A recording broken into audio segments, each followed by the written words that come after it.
हुजूर को दफन करके लौटे, तदफीन से फारग हुए, कब्र मुबारक में उतारा, हुक्म पूरा किया। कहते हैं वापस आए तो जनाब अनस से सैयदा फातिमा कहने लगी, अनस तूने भी मेरे रसूल पे मिट्टी डाली है, अनस तेरी जुर्रत हो गई थी।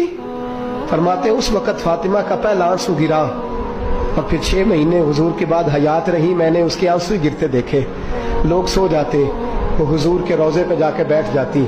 कहते मैं समझाता बहलाता, लेकिन फातिमा कहती अली सब्र अपनी जगह, कर्म अपनी जगह। और मैं तुझे क्या बताऊं, बहन भाई पहले सारे चले गए, वालदा पहले छोड़ गई, अब हुजूर अलैहिस्सलातु सलाम ने भी पर्दा डाल लिया है, मुझे चार और जानिब कुछ दिखाई नहीं देता।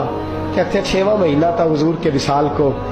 एक दिन मुस्कुराती हुई फातिमा घर आई रोजे से रात को बच्चों के साथ, तो शेर खुदा कहने लगे, मैंने कहा फातिमा बड़े दिनों के बाद मुस्कुराते देखा, क्या बात है?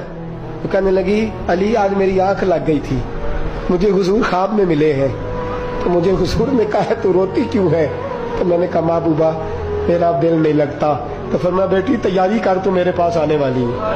हजरत अली फरमाते बस फातिमा बीमार हुई, चंद दिन गुजरे तो मुझे बुलाया, तो कहने लगे अली वक्त जाने का आ गया है, ये अली के घर की है इज्जत अली से सुनते, नबी के घर की है इज्जत नबी से सुनते। वो जिसने मुअज़्ज़ज़ किया घराने को, हुसैन पाल के जिसने दिया जमाने को, जाने का वक्त आ गया है अली। पहली बात तो यह है कि हुजूर की नवासी जनाब उमामा से शादी कर लेना, वो हुजूर को बड़ी प्यारी है। और दूसरी बात यह है कि मेरे हसन हुसैन इनका खास ख्याल रखना।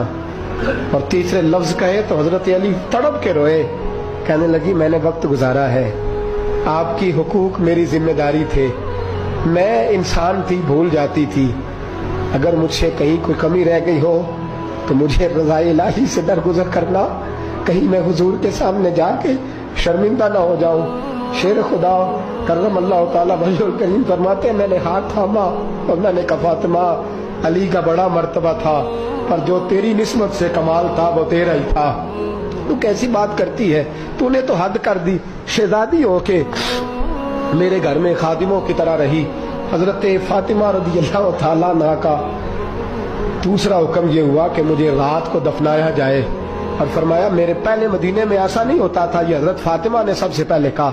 फरमाया मेरी चारपाई के साथ लगा के ना शाखें, चारपाई के साथ तो ऊपर ला के उन्हें ऊपर से बांध देना, और उन शाखों के ऊपर एक कपड़ा डालना, मेरे कफन पर भी किसी की नजर न पड़ जाए।